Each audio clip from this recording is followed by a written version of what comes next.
صحيح موسم الحج خلص، لكن في النهارده مفاجآت بفضل الله. الحمد لله رب العالمين على رجوع جميع الحجاج، ونسأل الله تبارك وتعالى أن يتقبل منهم الحج يا رب العالمين. فلو نفسك تكون من ضيوف الرحمن السنة الجاية 1448، ما تستناش كالعادة لآخر لحظة، ومن دلوقتي تهيئ نفسك علشان موسم الحج اللي جاي إن شاء الله تكون واحد من حجاج بيت الله تبارك وتعالى. وأول حاجة هتكون مطلوبة منك الدعاء، انك تدعي ربنا سبحانه وتعالى في كل سجده وفي كل وقت، وتقول يا رب ارزقني حج هذا العام يا رب العالمين. ولو جواز سفرك لسه مش جاهز، روح وجدد جواز سفرك من دلوقتي، واسال نفسك سؤال مهم جدا: انت ناوي السنه دي تحج مع مين؟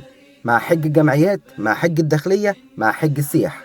لان كل نظام من دول ليه طريقته وشروطه ومميزاته. وكمان شركات سياحه كتير بدات تجهز نفسها من دلوقتي وتستقبل حجوزات العملاء اللي هيحجوا معاهم السنة اللي جاية بإذن الله. فلو حابب تعرف تفاصيل أي نوع من أنواع الحج دول، كلمنا وإن شاء الله هنبعت لك كل التفاصيل الخاصة بكل حج.